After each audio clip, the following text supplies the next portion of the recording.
Allô, allô, tout le monde m'entend? Ok. J'essaie de parler fort, comme ça s'entendra vu que j'ai besoin de mes deux mains et que je suis tout seul. On est ok? Super.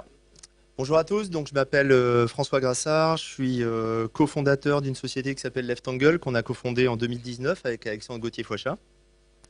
Et on développe là-dedans deux solutions Autograph, qui est un logiciel de création 2D, 3D, motion design et VFX. Je vais essentiellement m'étendre là-dessus. Et Artisan, qui sont des services cloud associés qui permettent de faire de la review, mais aussi du travail collaboratif, puisque vous avez la possibilité de synchroniser tout votre projet avec Artisan, de manière à le partager entre plusieurs personnes et ainsi de faire des allers-retours. Pour ceux qui feraient du développement, c'est un peu comme une sorte de GitHub ou GitLab qui est dans notre système donc, qui s'appelle Artisan. Alors, comme on a un public très hétérogène et qu'il y a peut-être des gens qui ne savent pas véritablement ce qu'est le compositing, encore une fois, on ne fait pas que de compositing, je vais vous le montrer dans cette présentation. Donc, on est un système de compositing, oui, j'essaye de faire didactique, hein.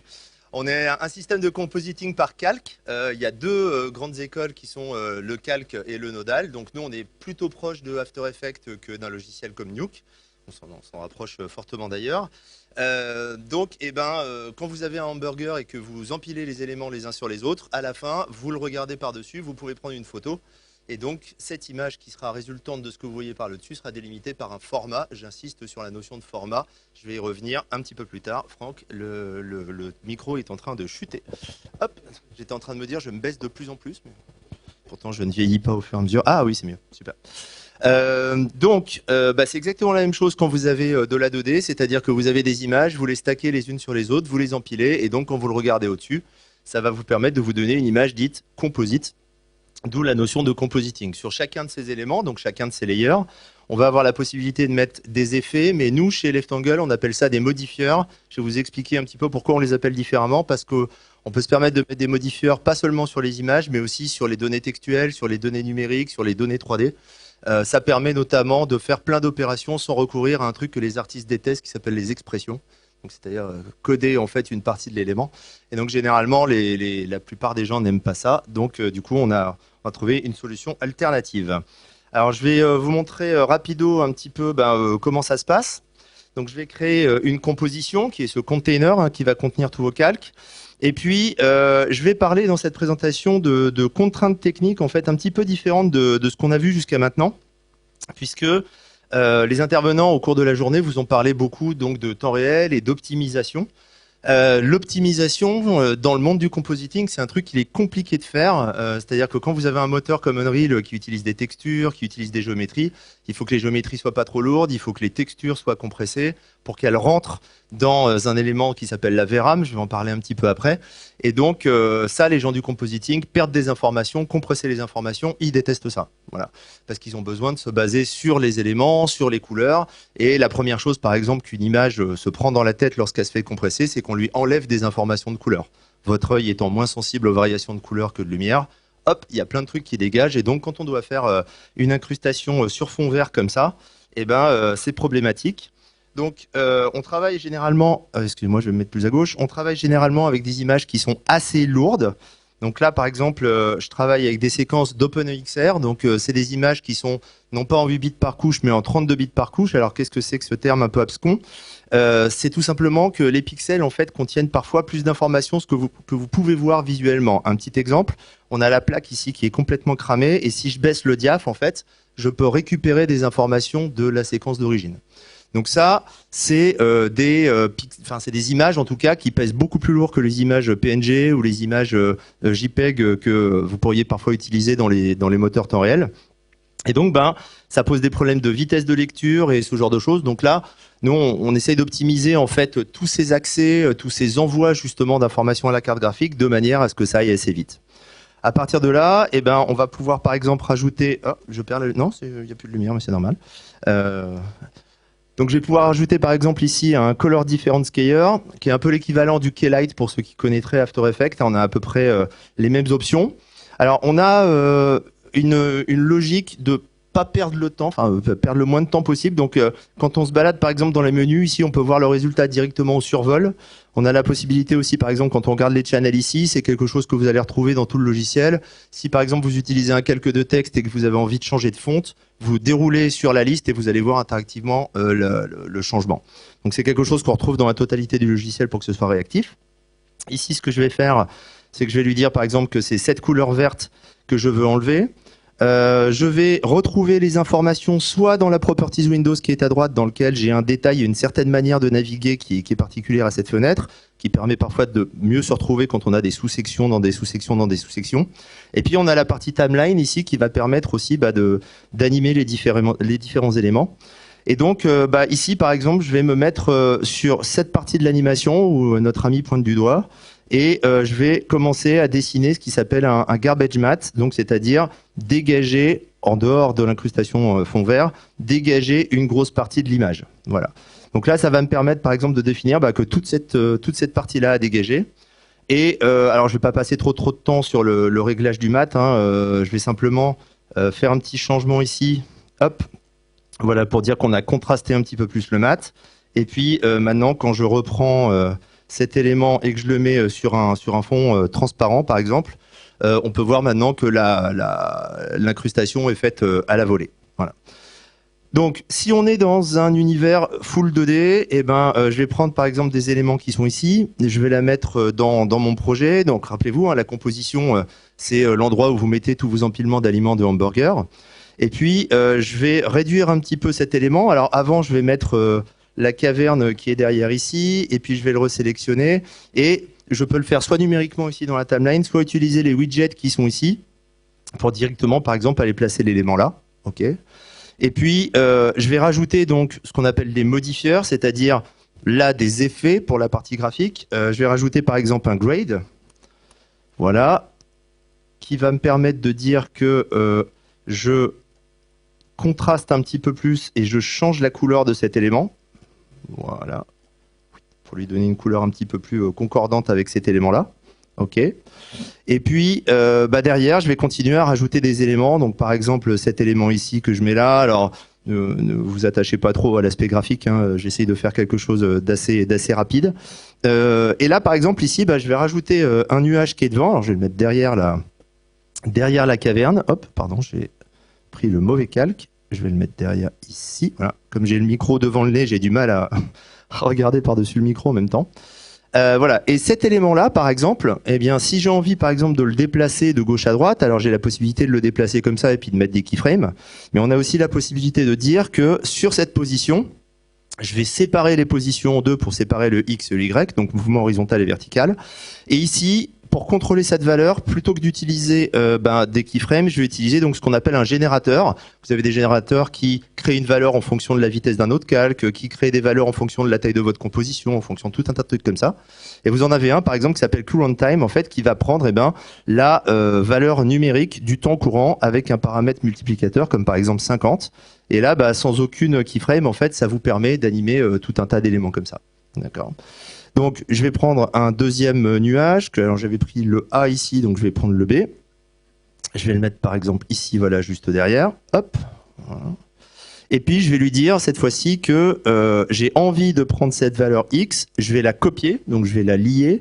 Et ensuite, je vais la coller, en tout cas, la lier à la position de mon calque B. Alors, encore une fois, j'ai du mal à regarder. Hop, voilà. Pardon, je suis... Ah oui, excuse-moi, je n'ai pas séparé les dimensions, c'est pour ça. Hop, je vais mettre comme ça, je verrai mieux. Et ici, donc, je vais lui dire, je te colle un lien, et maintenant, vous voyez, vous avez les deux nuages, en fait, qui avancent. Il y en a un qui est animé et l'autre qui hérite de cette position. Et par-dessus, je vais dire que le deuxième nuage, en fait, cette valeur, j'ai envie de la multiplier avec un modifieur. Donc, on retombe un peu dans la notion d'effet dont on parlait tout à l'heure, sauf que maintenant, cet effet, il est mathématique. Et je vais lui dire, j'ai envie que tu avances de 0,5 fois, donc la moitié de la vitesse. Et là, cette fois-ci, vous voyez, ça génère une notion de parallaxe ici. Voilà.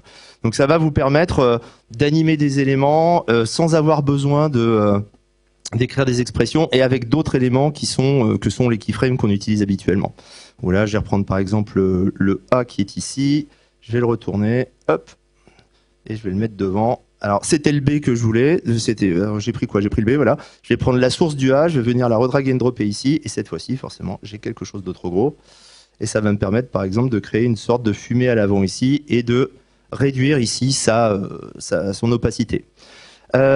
Toutes les opérations que j'ai faites au fur et à mesure, vous pouvez voir que quand je balade ma souris maintenant, j'ai une espèce de flash qui apparaît quand je rentre dans un élément. C'est parce qu'on crée une sorte de carte de sélection qui est basée sur la transparence. Et donc ça vous permet directement de sélectionner un élément sans devoir repasser par la timeline. Ou alors, vous avez aussi la possibilité de passer par ce petit truc-là. Donc c'est un mini layer stack. C'est-à-dire que ça vous liste en fait tous les éléments, ça vous les met au-dessus. Donc quand vous avez des éléments qui sont cachés sous d'autres, eh ben, ça vous donne tout de suite la possibilité d'aller chercher les éléments comme ça. Voilà, donc je vais pas m'étendre trop longtemps sur ce projet-là. Alors, on essaye de faire le maximum pour que ce soit le plus rapide possible. Alors quand Frédéric à l'époque m'a dit on fait une journée sur le temps réel, je lui ai dit super parce que nous on n'en fait pas. En tout cas, on vend pas du temps réel, on vend du temps interactif. Et la raison pour laquelle on peut pas tout le temps promettre du temps réel, c'est parce que au cours de la journée, vous avez vu, les gens préparent les choses avant. C'est même le principe du temps réel, c'est de préparer un maximum les choses, préparer les assets, préparer les textures. Dans un cas comme celui-là, on ne sait absolument pas ce que vont faire les gens. On ne sait pas si au niveau des séquences EXR, ils vont en mettre 1, 10, 30. C'est très difficile de le savoir. Et donc, on a toute une partie de l'optimisation du pipeline derrière qui est basée là-dessus. Donc, on a des contraintes différentes. On a des optimisations, je vous le disais, des sources difficiles. C'est-à-dire que dire qu'on doit travailler avec des images hautes que les EXR, bah, parfois, ça pose problème parce qu'on a beaucoup moins de latitude pour descendre la luminosité, aller rechercher des informations. Sans compter que les images EXR, parfois, contiennent des éléments qui sont différents des images, en fait. Ça peut contenir des positions de pixels et ce genre de choses. La compression, on essaye de l'éviter au maximum, ou alors c'est de la compression non destructive. Par exemple, quand vous écrivez une lettre dans Word et vous la zippez, quand vous dézippez, vous n'avez pas perdu de paragraphe. Ça, c'est de la compression non destructive. Mais cette opération de compression-décompression demande aussi du temps.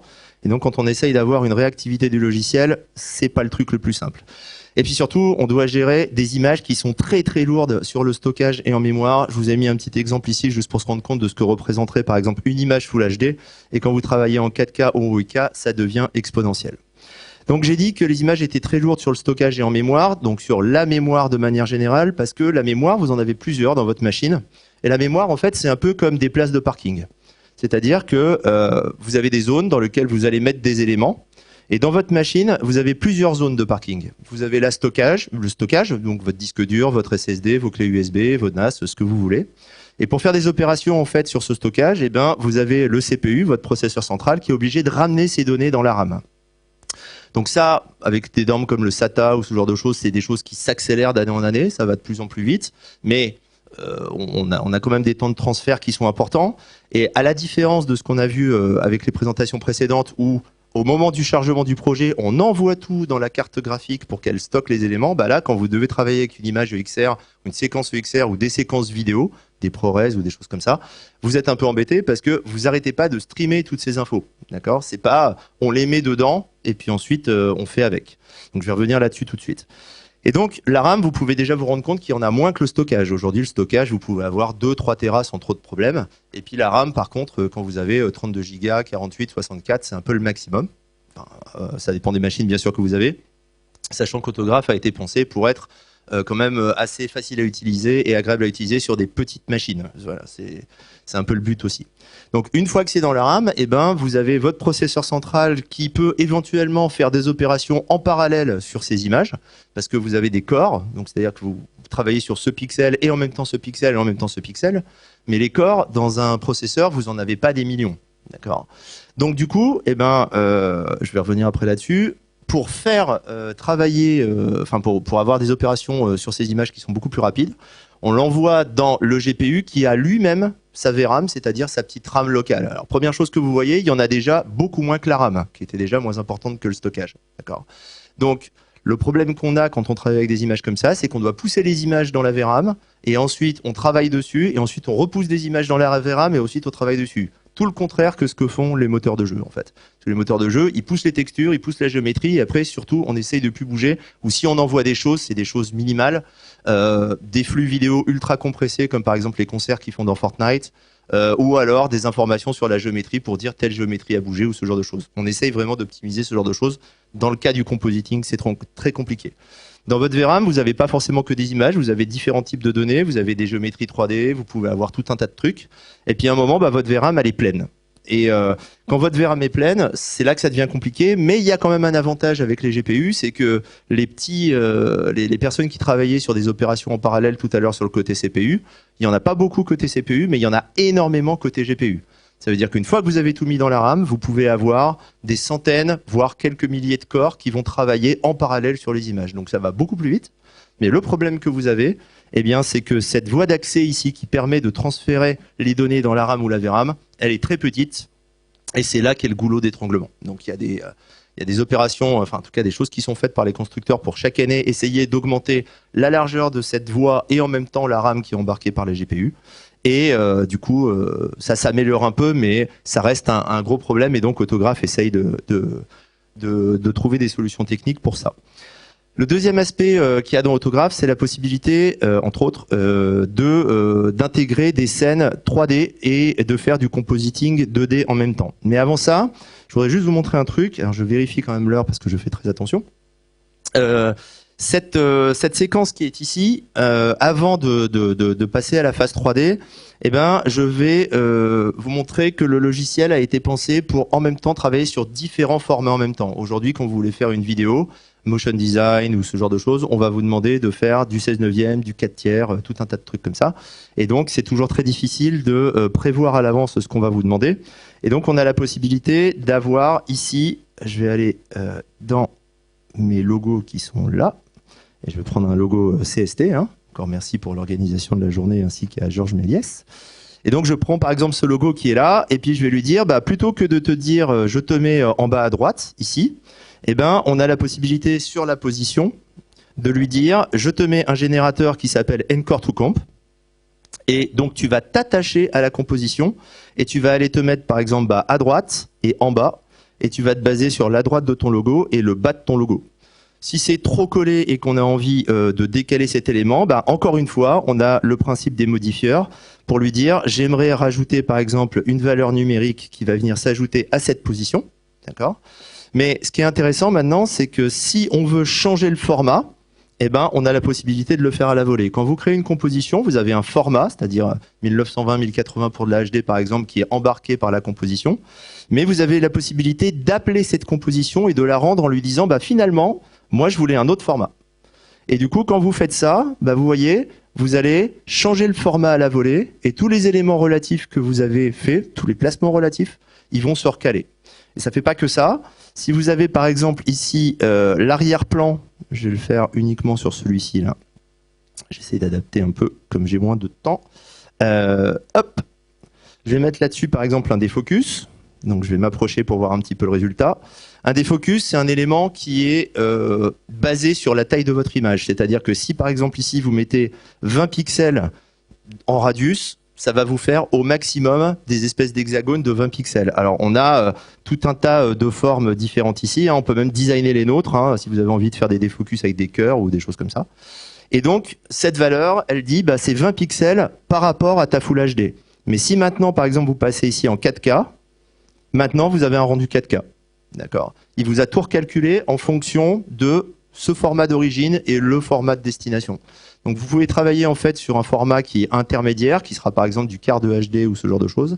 Et puis, alors bien sûr, si vous faites de la rotoscopie ou ce genre de tâches où ça vous demande d'être un petit peu précis, ça va être un peu plus compliqué. Mais on a un système de proxy qui permet de switcher d'une version à l'autre. Et puis, ça va permettre de travailler beaucoup plus rapidement pendant la phase de création. Et quand vous lancez à la fin le rendu, ça va se passer, là vous pouvez attendre un petit peu plus longtemps lorsque vous lancez le rendu final. Alors, il en va de même, par exemple, pour les éléments texte, puisque, alors là je prends l'exemple du texte, mais en fait c'est valable pour tout le monde. Donc regardez, je rajoute un texte ici, je vais aller dans les paramètres du texte qui vont être là, je vais lui changer sa fonte pour lui dire, je veux choisir par exemple, voilà, Earth Orbiter qui est là. Je vais réduire un peu la taille. Même topo, je vais lui dire j'aimerais que tu ailles te caler à gauche. Donc j'appuie sur la position, je lui dis que je fais un Encore to Comp et je lui dis j'aimerais que tu te cales à gauche et en bas. et à gauche et en bas de ton texte. Donc là encore, je remets un modifieur pour lui dire qu'il doit remonter un petit peu. Voilà. Et je vais le faire 2 fois. C'est-à-dire que cette fois-ci, je vais lui demander, voilà, celui-là, de descendre. Donc première chose que je vais faire sur cette partie-là, hop, voilà, je vais redescendre un tout petit peu pour pas avoir trop d'écart qui va être là. Là, je vais changer le contenu du texte qui est ici. Par exemple, on va appeler Marc Caverne. Voilà, c'est son nom. Et puis au moment de mettre sa dénomination, c'est-à-dire que fait Marc Caverne dans la vie, eh ben, on va avoir la possibilité de se connecter à des données externes. Et pour ça, alors je vais juste enlever ça et venir ici. Donc ici, on a autographe texte dont je peux changer le contenu, hein, mais je peux aussi en fait me référer à des tableaux externes, c'est-à-dire que là, par exemple, dans un tableur, j'ai mis les différentes, dans différentes langues ce que fait Marc Caverne dans la vie. Et je vais importer cette table qui va être ici. Et là, au lieu de donner du texte fixe, eh ben, je vais lui dire, j'aimerais que tu ailles te connecter à une table. Donc, je lui donne cette table-là. Et ensuite, je donne la colonne. Alors là, pour l'instant, j'ai qu'une seule colonne, mais si j'avais plusieurs colonnes, eh ben, je pourrais la sélectionner. Et là, maintenant, eh bien, en sélectionnant, vous voyez, l'élément qui va être là. Donc, on gère aussi tout ce qui est typo Unicode, arabe, chinois, japonais, ce genre de choses. Et comme on a du placement relatif, encore une fois, vous voyez, tout va se recaler comme ça. Voilà. Dans ces tables, vous pouvez mettre ce que vous voulez. Vous pouvez mettre des valeurs numériques, vous pouvez mettre du texte, ou vous pouvez mettre aussi des chemins vers des images. Là, je vais vous montrer des choses en 3D. Ce que fait Pixar, par exemple, quand ils font leurs films, c'est qu'ils localisent beaucoup leurs films. S'il y a un panneau dans le fond qui représente une publicité et que c'est écrit en anglais, s'ils exportent le film en français, eh ben, il va falloir remplacer cette texture et la remplacer par une texture française. Plutôt que d'ouvrir le projet et ensuite d'aller changer cette texture à la main, en fait, il suffit de mettre tous les passes qui vont pointer vers ces textures là-dedans, de référencer le tableau et ensuite de changer simplement la ligne à laquelle on fait référence. Et pour ça, on a la possibilité, en fait, sur cette composition, donc pour ne pas rentrer à l'intérieur de cet élément, eh ben, on a la possibilité de créer des paramètres de comp. Par exemple, ici, je vais prendre ce paramètre index qui permet de changer de ligne, je vais le mettre là, et puis je vais lui dire que ça, bah, maintenant, c'est ma langue. Voilà. Et en changeant cette valeur-là, ça me permet directement, avec ce panneau de contrôle en façade, d'aller changer ce qui se passe à l'intérieur du contenu. Cet élément-là, on a la possibilité de l'exporter en tant que package. Qu'est-ce que c'est qu'un package? C'est un gros container, imaginez une sorte de fichier zip, qui contiendrait le projet et ses sources, empaquetés, encryptés, qui représentent un seul fichier. Et ensuite, ça va devenir un nouveau générateur qu'on a ici. Tout à l'heure, quand j'ai rajouté du texte, j'ai cliqué sur le bouton des générateurs et ça m'a rajouté du texte. Et donc, en une seule ligne après dans votre composition, vous allez avoir toute la complexité de votre projet qui va être encapsulée dans un seul élément. Voilà. Ça sert pour faire des templates, ça sert pour faire des éléments multilingues, ça sert pour se faire des outils aussi, puisque si par exemple vous avez rajouté 2 blurs, 3 grades et éventuellement des effets que vous auriez codés vous-même, puisqu'on intègre un langage qui s'appelle ShaderToy, vous pouvez encapsuler ça dans un nouveau modifieur et vous créez vos propres modifieurs. Donc c'est un peu la version évoluée de ce que seraient les gizmos dans Nuke par exemple, ou les motion graphic templates dans After Effects, pour ceux à qui ça parlerait. Donc, je me retrouve maintenant avec cet élément qui est ici. Je vais créer une autre composition, histoire de ne pas mélanger tout. Et je vais reprendre mon personnage qui est ici. Voilà. Je vais le mettre là. Et je vais reset ses transformations. Comme ça, il va revenir hop, voilà, à sa place. Et je vais enlever le grade aussi, même si je remets un autre après. Voilà, je vais le mettre là. Donc je vous disais qu'on avait la possibilité de mélanger la 2D et la 3D. Toute la 3D dans Autograph est basée sur un format qui s'appelle l'USD. Donc l'USD, c'est un format qui a été créé par Pixar et qui est une tentative d'uniformiser en fait tous les formats 3D du monde qui existent et que tous les logiciels se donnent la main dans une harmonie merveilleuse. De manière à ce qu'on puisse s'échanger entre logiciels des scènes 3D. Mais en fait, ça n'est pas que ça. On a tendance à réduire justement l'USD à ça, mais c'est aussi une manière différente de travailler. L'USD, sous le manteau, c'est un peu comme du compositing 3D, c'est-à-dire que c'est un fichier qui fait référence à d'autres sous-fichiers qui font référence à d'autres sous-fichiers. Imaginez par exemple que vous ayez une cuisine, hein, c'est la scène qui donne en test assez souvent. Vous avez des chaises, vous avez un frigo, et puis tout ça c'est autour d'une table, et puis la table elle est dans une cuisine, et donc vous avez une notion hiérarchique avec un fichier qui va dire je pointe vers tel fichier et j'en fais 4 chaises, et je pointe vers tel fichier et j'en fais 4 chaises. Et donc il y a cette notion de dire une scène est composée de plusieurs sous-scènes. Et donc, ça permet déjà le travail collaboratif. Alors, dans Autograph, vous avez la possibilité de prendre un projet Autograph et de le linker à l'extérieur. C'est-à-dire que vous ne l'importez pas. Pour ceux qui connaîtraient After Effects, c'est la grosse différence. C'est-à-dire que dans le cas d'After Effects, vous faites une copie du projet et vous n'avez plus de lien avec l'extérieur. Là, quand vous linkez un projet extérieur, en fait, vous allez voir toutes les compositions apparaître. Vous les utilisez comme un layer, comme si c'était une séquence d'images. Et si une personne modifie ce projet externe, eh ben, ça va permettre d'avoir une update de cet élément-là. Donc l'USD, c'est un deuxième avantage aussi, c'est que là, dans Autograph, on va livrer le logiciel avec un moteur de rendu qui s'appelle Filament, qui a été développé en partie par Google, enfin des gens qui sont chez Google, et qui est un moteur temps réel, donc qui permet par exemple de rendre ce que vous voyez à droite ici. Alors là, par exemple, c'est un exemple, vous voyez, où au début, je rends à la volée l'élément, mais je mets des éléments 2D et des modifieurs 2D par-dessus pour lui donner un look un peu 2D avec des silhouettes.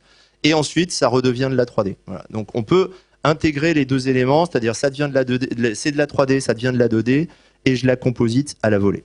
Mais on peut aussi faire un truc un petit peu plus avancé. Alors, je vais juste vous montrer la scène. Ça ferait peur aux gens de chez AGP, ce que je vais montrer maintenant, parce que vous allez voir à quel point c'est pas beau. Voilà. Donc ça, c'est un truc que j'ai récupéré sur Sketchfab. Hein. Donc c'est quelqu'un qui a fait de la photogrammétrie et qui a absolument pas cleané son modèle. Donc vous avez des pets à droite à gauche et des choses comme ça. Et donc le but c'est d'exporter en fait cet objet en USD. Alors toute la scène pourrait être exportée en USD. Hein. Il pourrait y avoir des lights, il pourrait y avoir des caméras, il pourrait y avoir tout un tas de choses comme ça. Et donc on va aller chercher un 3D asset. On va chercher la cave. Et donc eh bien quand je vais cliquer dessus, ça va me la charger. Voilà. Donc là, cette fois-ci, j'ai un élément 3D qui va être chargé. Et alors, lorsque je link un USD, c'est un link. Ça veut dire que je ne peux pas encore rentrer à l'intérieur éventuellement pour faire ce qu'on appelle des overrides, c'est-à-dire des modifications, en tout cas des ajouts, des variations de cette scène. C'est ça qui est très important aussi dans l'USD. Vous référencez quelque chose, vous variez des choses, vous bougez la chaise dans la cuisine, vous ouvrez la porte du frigo, mais ces informations sont une surcouche qui se rajoute au-dessus. Ça veut dire que vous pouvez avoir la notion de version et vous pouvez les éteindre et les allumer au fur et à mesure. Donc là, je vais créer une scène vierge qui va être ici. Je vais enlever cet élément-là. Et dedans, je vais référencer justement cette caverne qui va être là. Et il va la charger. Voilà. Alors, je ne suis pas en train de regarder la scène, c'est pour ça. Voilà. Donc cette fois-ci, maintenant, j'ai accès aux lights, aux matériaux, au contenu de la caverne. Et je peux rajouter des éléments là-dedans. Je ne vais pas passer 3 heures à faire ça, mais si par exemple ici, je prends la point light qui va être là, voilà, et puis je vais l'avancer un peu, je vais la mettre là, peut-être un petit peu plus dans le fond, et puis je vais surtout augmenter. Voilà. Alors là, il y a un truc qui est très important, ça a été abordé ce matin notamment par les intervenants, c'est la notion d'échelle. C'est-à-dire que si à un moment vous devez intégrer des éléments dans la 2D, 3D, des éléments 3D en même temps, si par exemple dans cette caverne vous voulez remettre une table, vous avez intérêt à ce que la table ait une taille réaliste. Si vous avez une table qui fait 10 mètres de haut et que vous la mettez dans une caverne qui fait 3, vous allez avoir un problème d'échelle et vous n'êtes plus dans cette notion d'assets, puisque le but du jeu, c'est d'avoir une collection d'assets et de rapidement mettre en place des scènes comme ça. Et donc, vous avez la possibilité de faire de la 3D de deux manières. Soit vous encapsulez ça dans des scènes, c'est-à-dire que vous avez des scènes et vous rajoutez des layers et des layers et des layers. Mais pour les gens qui font de la 3D dans After Effects, c'est un peu compliqué de faire ce genre de choses, parce que la notion d'outliner, c'est-à-dire ce que vous avez à droite pour explorer la scène, la notion d'espace 3D en lui-même, c'est un petit peu compliqué. Donc du coup, on va revenir ici dans la composition, dans lequel pour l'instant j'ai juste mon perso. Voilà, je vais le mettre ici. Et ce perso, en fait, je vais le passer en 3D. Et là, je peux maintenant passer dans une scène 3D qui va être là. Voilà. Et je vais juste le remonter un petit peu, puisque maintenant, comme je suis en 3D, j'ai des paramètres de transformation 3D. Voilà, donc je vais le mettre par exemple ici à 4, on peut peut-être le monter un tout petit peu. Voilà. Donc j'ai enlevé ça. Et maintenant, eh bien, j'ai un calque qui représente un élément donc, qui était 2D, qui a été passé en 3D. Et maintenant, je vais prendre toute la scène et je vais la mettre en dessous. Et en fait, les deux maintenant vont se fusionner. C'est-à-dire que tout le contenu de la scène, sur deux calques, ça va se fusionner. D'accord. Donc pour ceux qui feraient de l'after, c'est un peu comme si vous aviez deux calques 3D, deux éléments 3D qui sont les uns au-dessus des autres. Sauf que là, ben, votre deuxième élément 3D, en fait, c'est une scène 3D complète. Voilà. Donc les deux vont venir se fusionner là-dedans. Je vais décaler un tout petit peu cet élément qui va être là à droite. Je vais enlever la grille là, ça sert pas à grand chose. Et puis, bon, il a les pieds un peu dans le sol. Je vais le remonter un tout petit peu, c'est dommage. Il va avoir mal aux pieds. Voilà. Super. Bon, alors j'ai fait abstraction du tapis qui était par terre. Normalement, il faudrait passer un peu de temps pour faire de la roto et puis enlever cette chose-là. Et puis, alors j'ai un rocher aussi que je peux rajouter. Regardez bien, je vais faire un cache-misère. Hop, il est rock et rock small. Et si je le prends et que je le mets maintenant ici, donc j'ai la possibilité de mettre à la fois des scènes USD complètes, mais aussi juste des links USD. Je vais pouvoir le déplacer vers la droite. Je le mets devant ses pieds. Voilà. Et comme ça, on ne verra pas qu'il y a la plaque par terre. D'accord. Donc, je vais rester en 3D. Je vais créer une caméra selon cet axe qui est ici. Je vais repasser en mode 2D. Donc, cette fois-ci, maintenant, je regarde à travers cette caméra-là. Donc, le fait d'avoir créé une caméra, regardez, maintenant, elle est disponible dans la timeline. Alors, on a souvent tendance à opposer le compositing ou en tout cas la post-production avec tout ce qu'on a pu voir depuis ce matin. C'est un peu dommage parce que les deux sont complémentaires en fait, je pense, notamment parce qu'on a la possibilité de récupérer en fait des caméras qui viendraient d'une séquence live.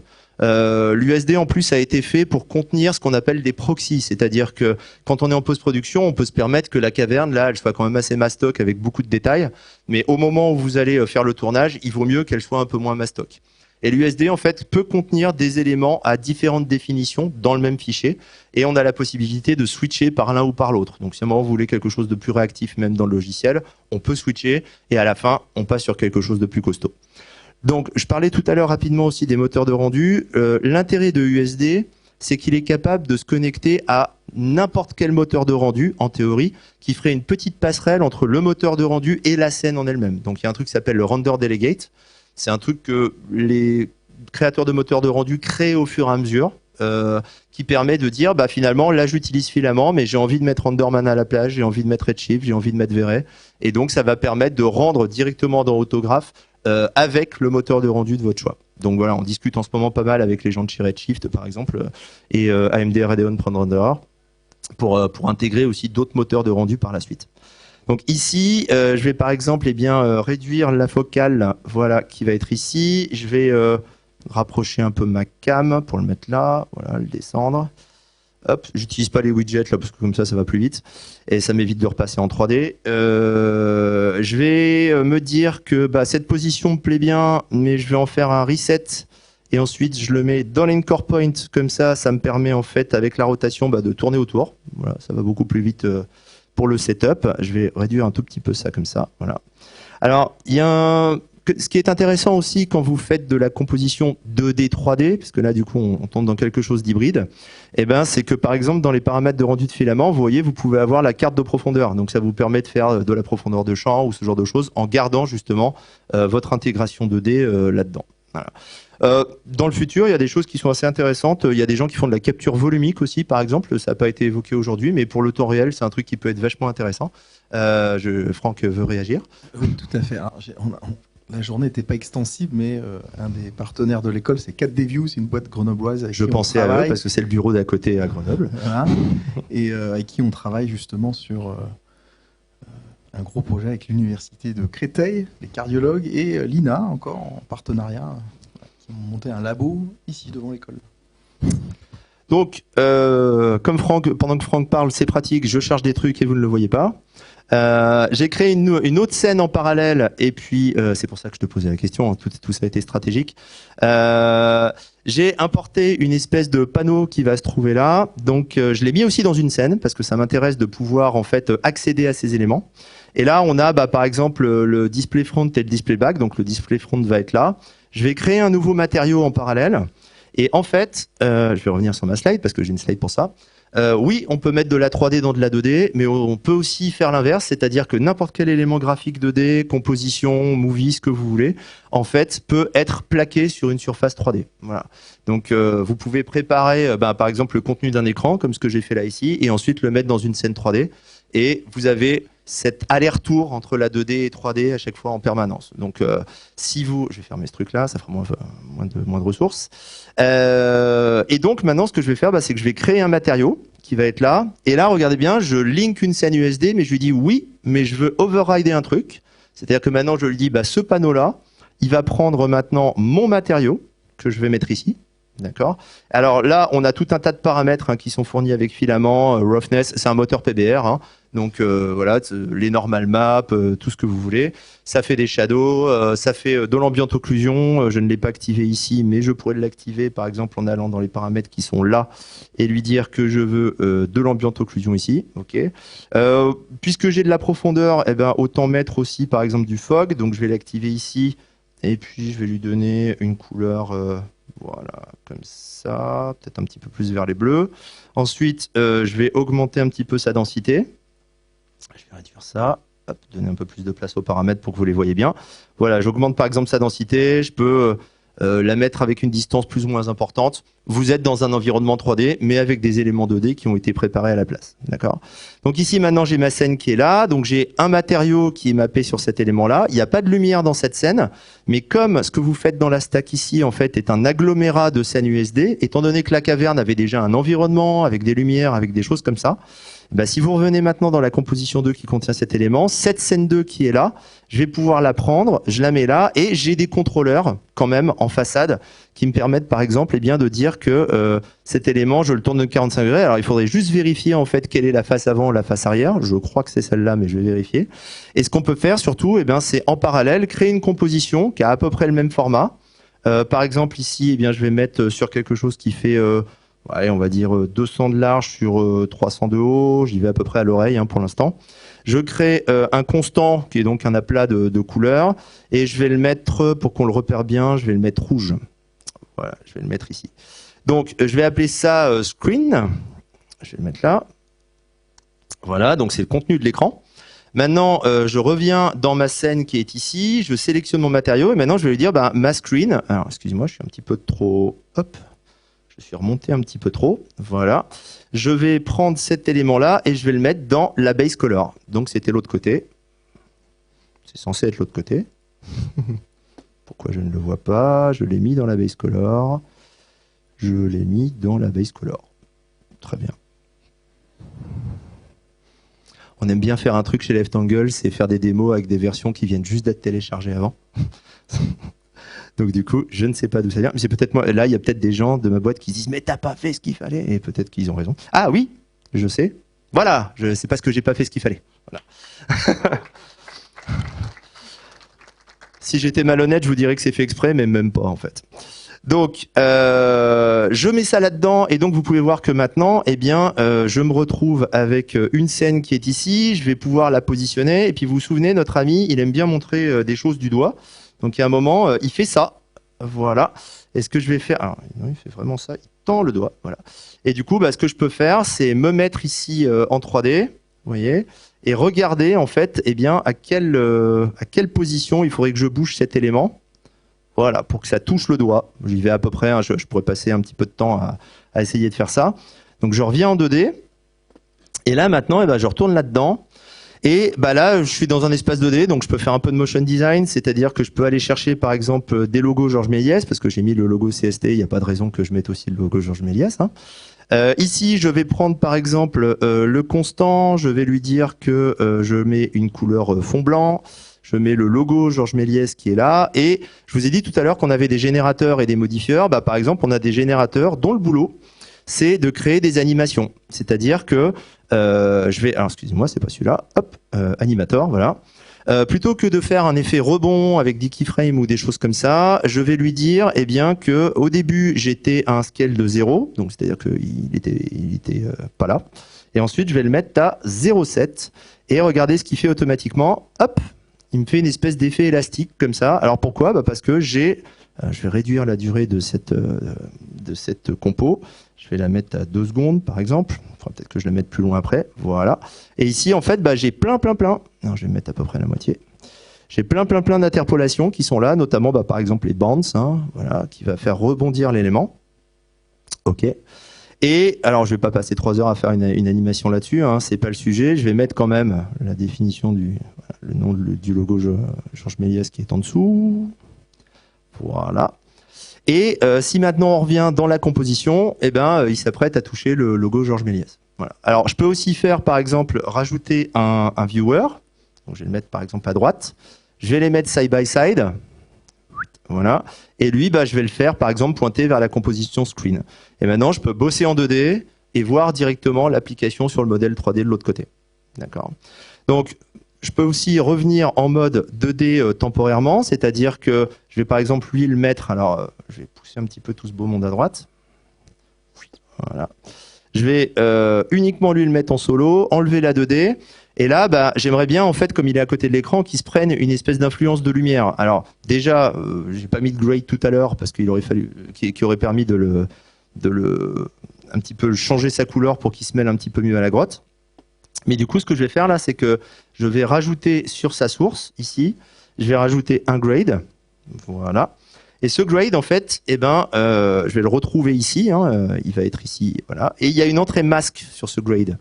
Et donc, quand je vais par exemple lui dire que, comme il se prend de la lumière blanche, alors je vais la mettre peut-être un petit peu différente, pour l'instant je vais la mettre rouge, je vais pouvoir mettre ici un masque pour lui dire, en fait, tu vas juste agir sur la moitié. Voilà. Je pourrais utiliser les feathers et ce genre de choses pour essayer de lisser un petit peu la largeur, mais en fait, les masques, ils ont aussi des modifieurs. C'est-à-dire que là, je peux me permettre de mettre par exemple un blur. Voilà. Et du coup, j'ai une petite influence sur la gauche. Et ce que je vais faire, c'est que je vais changer la couleur du coup de ce grade qui va être là. Et je vais le mettre bleu. Voilà.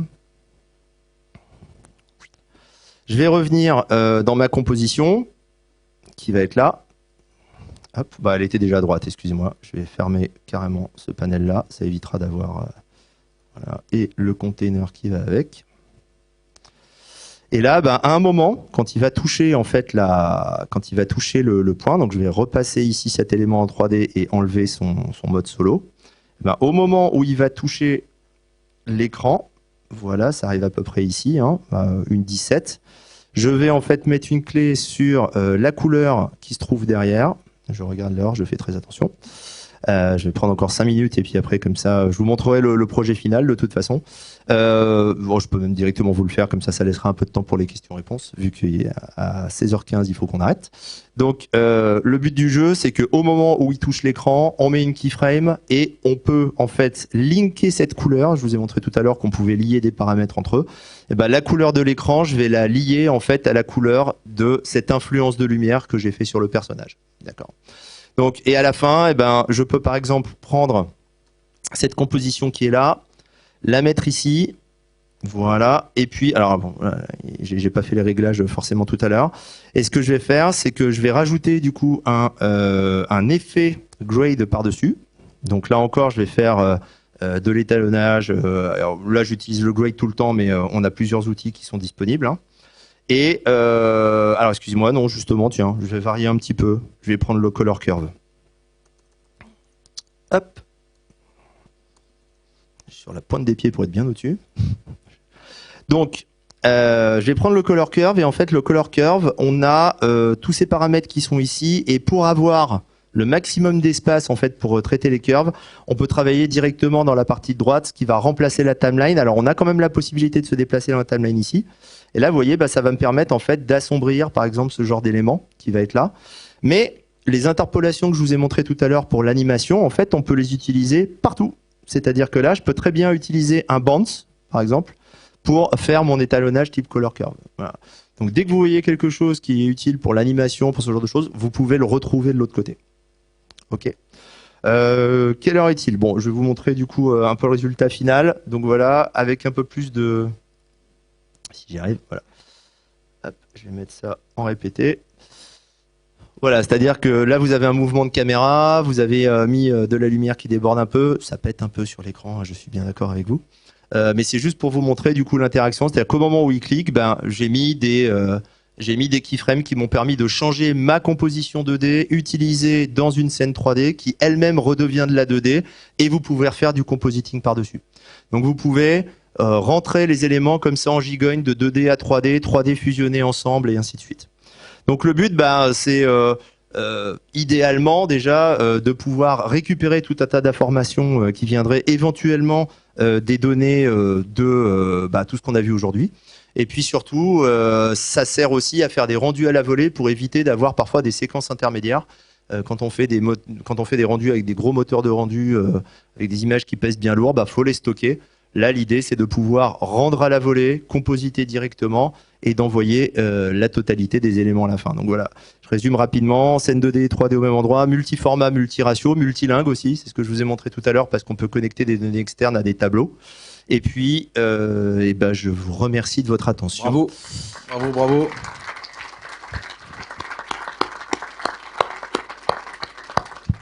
Et n'hésitez pas à aller voir le site pour tout ce que j'ai pas pu vous raconter. Voilà. Avez-vous des questions? Oui.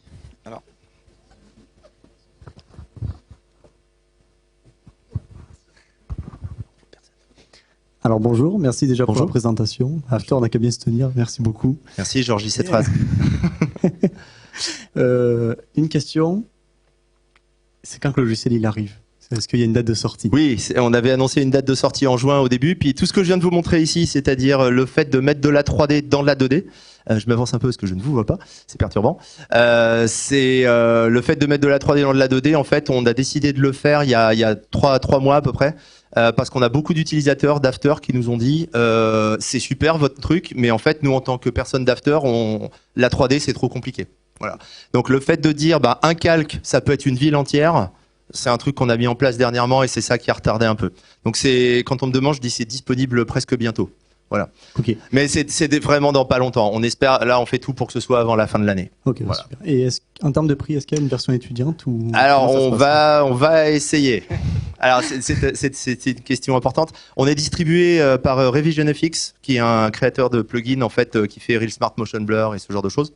Et donc c'est des discussions qu'on a avec notre distributeur en ce moment. Voilà, on n'est pas 100%. Il faut qu'on ait son accord et donc c'est des discussions qu'on a en ce moment. Voilà. Mais on aimerait bien effectivement. On va faire un prix de lancement déjà au début.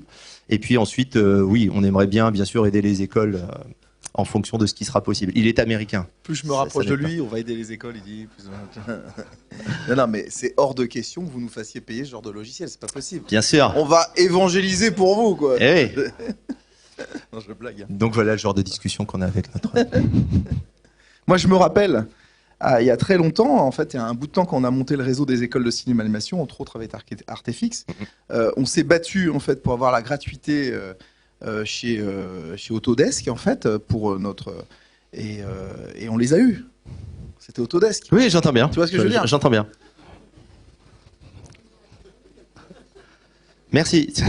Je donne mon micro à quelqu'un qui va me défendre. Mon avocate. Elle est là. Non, bravo. Juste, je voulais savoir, ça sera un système de... Vous avez pensé déjà à votre système, à votre modèle? Ça sera de la souscription? Oui, on va avoir les deux. Alors le logiciel va être dispo pour Windows, Mac, Linux. J'ai pas précisé.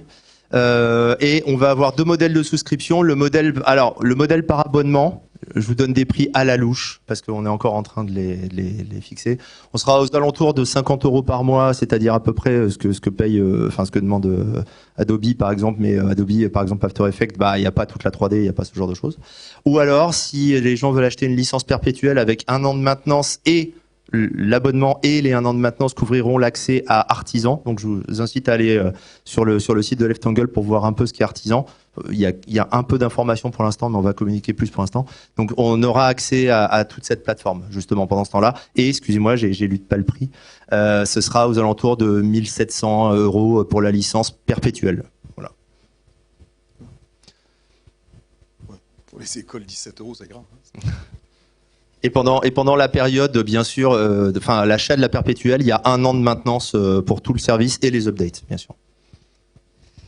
Bonjour, merci pour la présentation. Moi, j'avais une question, c'était pourquoi avoir fait le choix de faire un éditeur en système de calque et pas du nodal?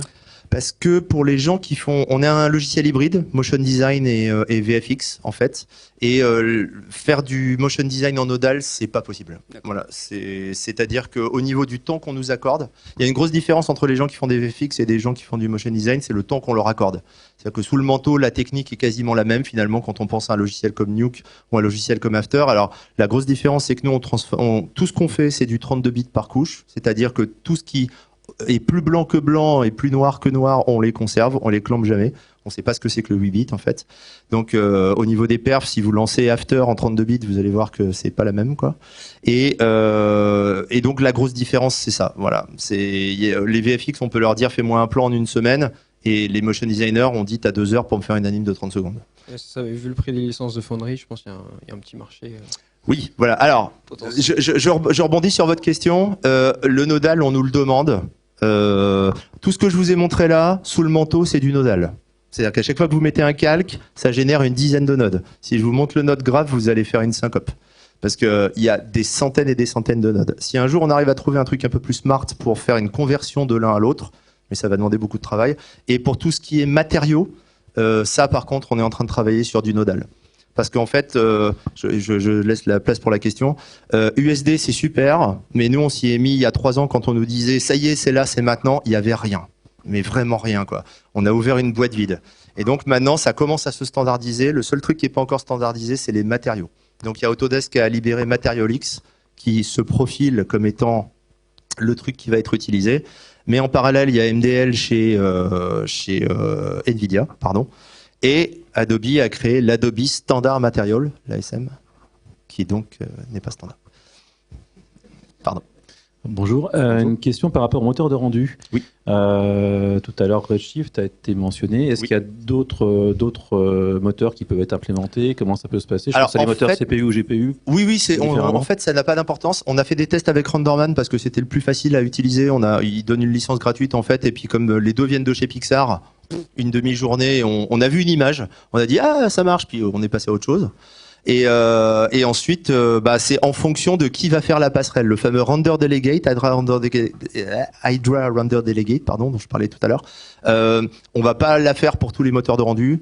Il y a Cycles chez Blender. Moi, je suis un utilisateur de Blender depuis longtemps. Là, ils sont en train de bosser sur un truc, mais comme à chaque fois, ils commencent un truc et puis après ils disent c'est à la communauté de terminer. Donc du coup, ça met du temps, voilà. Mais il y a une société qui n'existe plus maintenant, qui s'appelait Tangent Animation Studio avant, qui a fait un film qui s'appelle Next Gen, qui est sur Netflix, je crois.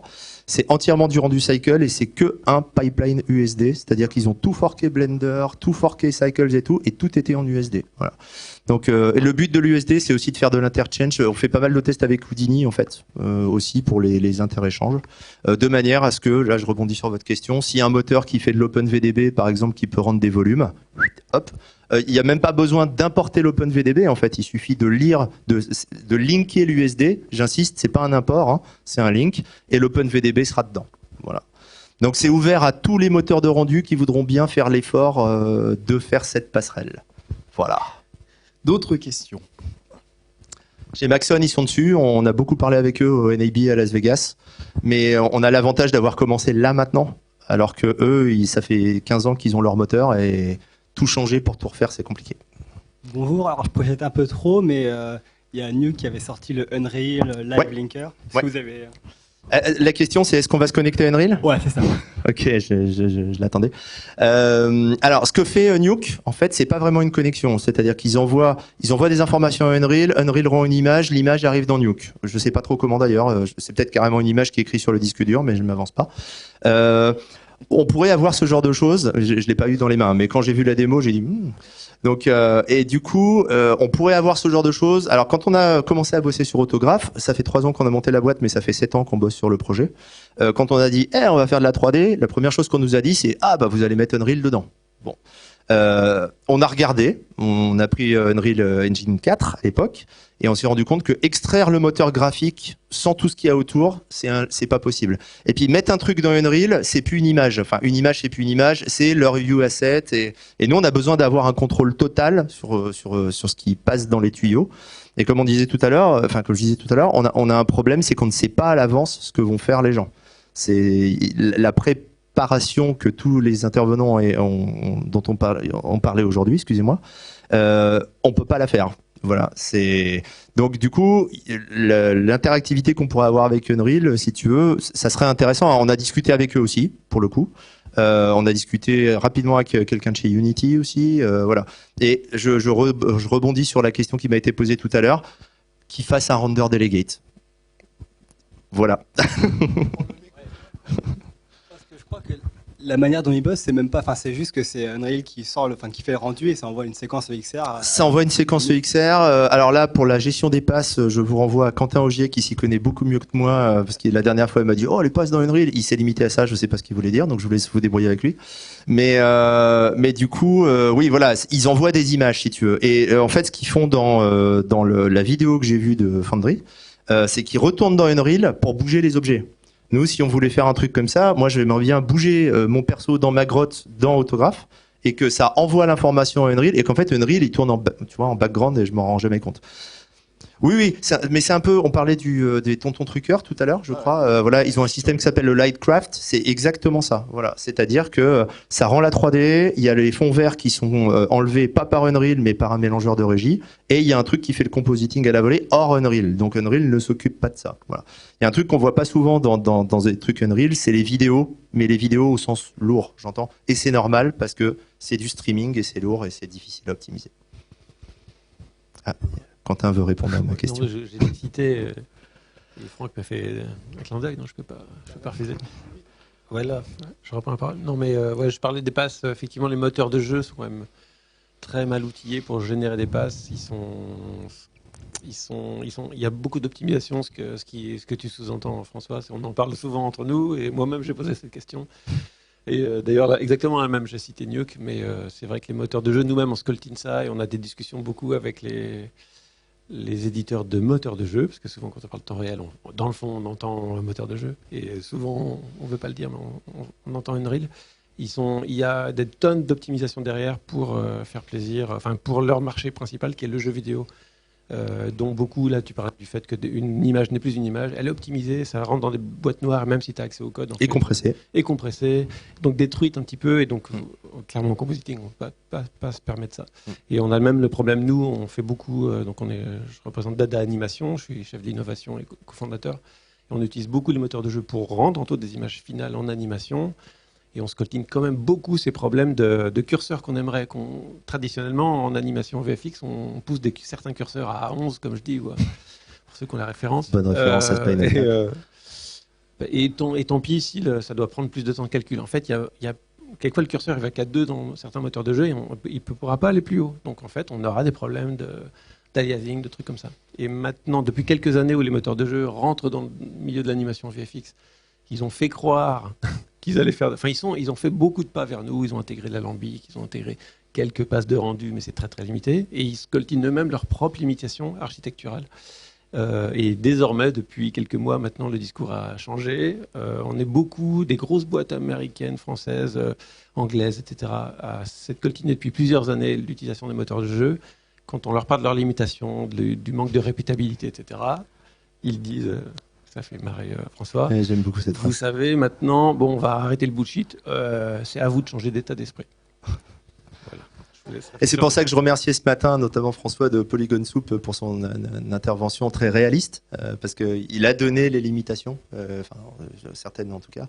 Il y a une approche très pragmatique que j'aime beaucoup, donc merci pour ça. Voilà, mais mon couloir là de ma grotte, dans un moteur de jeu, en fonction de l'endroit où vous êtes dans la grotte, vous savez que vous voyez pas l'extérieur, donc vous pouvez l'enlever de la mémoire à ce moment-là, ce genre de choses. Dans un cas qui est le nôtre, on ne sait pas où va aller la personne, on ne sait pas où elle va mettre sa caméra, donc on est obligé de tout garder. Et donc à un moment, mon parking dont je vous parlais tout à l'heure là, il est plein.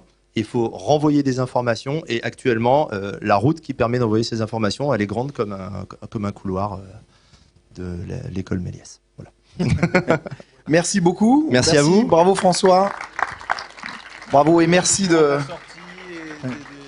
Pardon ? Pour être au courant de la sortie, des trucs comme ça. Alors, pour être au courant de la sortie, disponible presque bientôt, souvenez-vous. Sur le site de Leftangle, on va bientôt annoncer des choses. Voilà.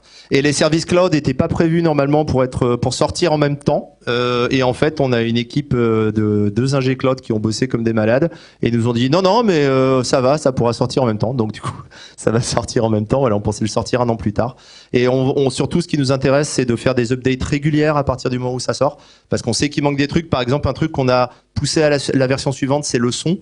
La gestion du son, on va pas avoir le temps de le mettre là, mais les générateurs dont je vous parlais tout à l'heure, par exemple, on pourra avoir un générateur qu'on met sur un scale, donc qui va faire popper un élément, et on le met sur un son qui va faire une analyse spectrale, et donc on commande le son. Pour les personnes qui ont connu un logiciel qui s'appelait Motion chez Apple, je suis absolument pas Apple addict, j'ai volé beaucoup de concepts à Motion.